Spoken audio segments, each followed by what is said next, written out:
ओम साईं राम। हमारे YouTube channel Shirdi Sai वंदना में आप सभी साईं भक्तों का बहुत बहुत स्वागत है।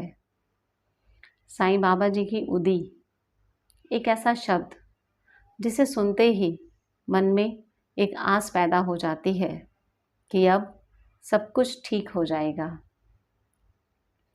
आज से लगभग 150 साल पहले बाबा जी ने शिरडी की द्वारका माई में धूनी जलाई और वो धूनी बाबा के समय से आज तक उसी प्रकार जल रही है।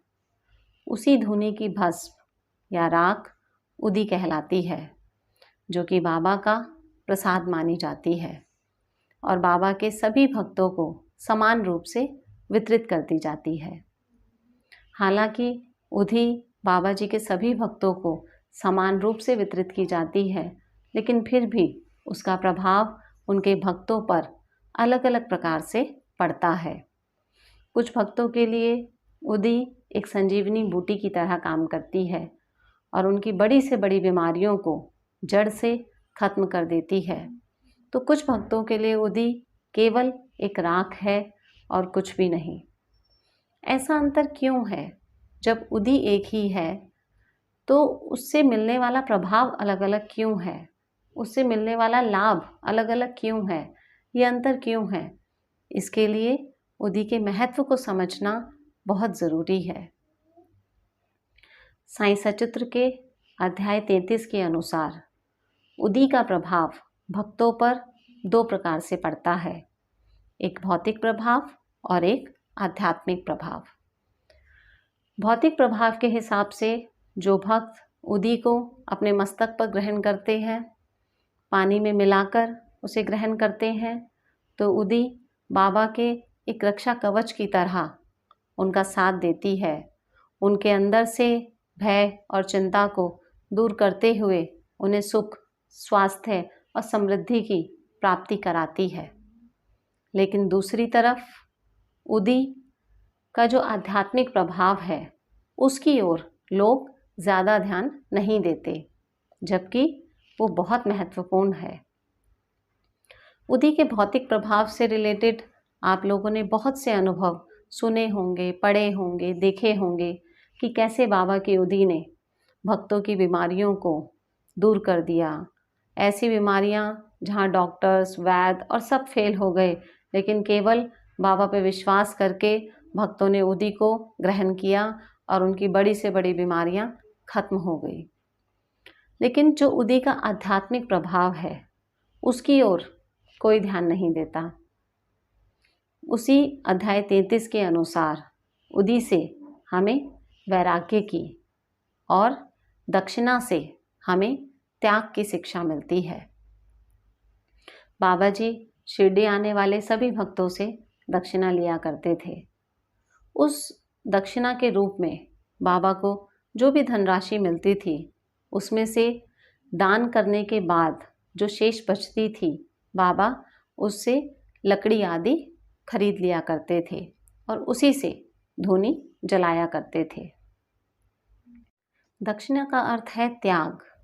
त्याग हर उस बुराई और हमारी उस भावना का जो हमारी आध्यात्मिक उन्नति में बाधक है, चाहे वो हमारे कोई अधूरे वचन हो, हमारा अहंकार हो, स्वार्थ की भावना हो, अविश्वास की भावना हो या फिर हमारा अहम हो। बाबा जी अपने भक्तों की ऐसी कमियों और ऐसी बुरी भावनाओं को दक्षिणा के रूप में उनसे लेके उन्हें धूनी में भस्म कर दिया करते थे। और ऐसी बुरी भावनाओं के भस्म होने का अर्थ है वैराग्य रूपी उदी की उत्पत्ति। वैराग्य का अर्थ अपने घर परिवार को छोड़कर, अपनी जिम्मेदारियों को छोड़कर जंगलों में भटकना नहीं है, बल्कि वैराग्य का अर्थ है अपनी कमियों, अपनी बुराइयों को अपने आप से दूर करके और संसार में रहते हुए सांसारिक आकर्षणों से अपने आप को अलग करके बाबा की भक्ति करना। और ऐसी पवित्र भावना के साथ जो बाबा की भक्ति करता है, उसे बाबा का आशीर्वाद उस उदी के रूप में प्राप्त होता है, जो हमेशा एक संजीवनी बूटी की तरह कार्य करती है। बाबा जी ने करोड़ों लोगों की ऐसी भावनाओं को अपनी धुनी में भस्म किया है और करोड़ों लोगों के मन में उस वैराग्य को पैदा किया है। तो उस उदी की शक्ति साधारण तो नहीं हो सकती, लेकिन फिर भी अगर वो आपके लिए एक संजीवनी बूटी के रूप में काम नहीं कर रही है, तो इसका मतलब है कि अभी भी आपको ज़रूरत है अपने अंदर की कमियों, अपने अंदर की बुराइयों को बाबा को दक्षिणा के रूप में दान कर देने की। क्योंकि जब हम अपने पवित्र मन और पवित्र भावना के साथ बाबा की भक्ति करते हैं, उनकी उदी ग्रहण करते हैं, तो वो उदी हमारे लिए एक ब्रह्मास्त्र की तरह काम करती है। और इस बात का प्रमाण उसी अध्याय के एक अनुभव में दिया गया है, जहाँ बांद्रा में रहने वाले बाबा के एक भक्त की बेटी को प्लेग की गिल्टी निकल आई थी और उनके पास उदी नहीं थी।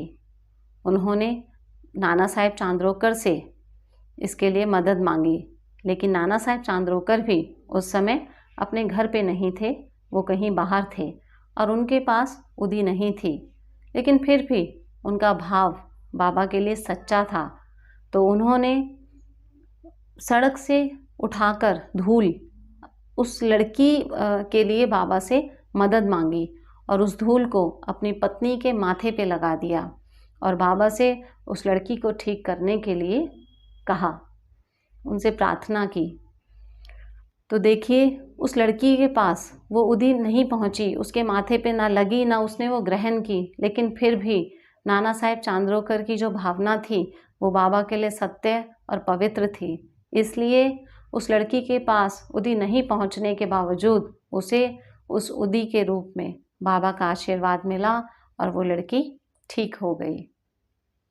इसलिए यदि आप चाहते हैं कि आपके लिए भी बाबा की उदी एक संजीवनी बूटी की तरह काम करे, तो उसके लिए ज़रूरी है कि सबसे पहले आप अपने अंदर की कमियों को, बुराइयों को, हर उस भावना को जो बाबा की नज़रों में गलत है, आपका अहम, स्वार्थ, अहंकार, किसी के लिए भी आपके मन में बदले की भावना, इस तरह की भावनाओं को बाबा के चरणों में समर्पित कर दें और फिर पवित्र मन से बाबा की उदी को अपने मस्तक पर धारण करें, पानी में मिलाकर उसे ग्रहण करें, ताकि आपके अंदर से बाबा के आशीर्वाद के फलस्वरूप आपके अंदर से हर बुराई, हर डर, चिंता, आपकी शारीरिक कमज़ोरियाँ, आपकी कोई भी बीमारी और कोई भी नेगेटिव चीज़ जो आपके आसपास है वो आपसे दूर हो जाए और आपको सुख,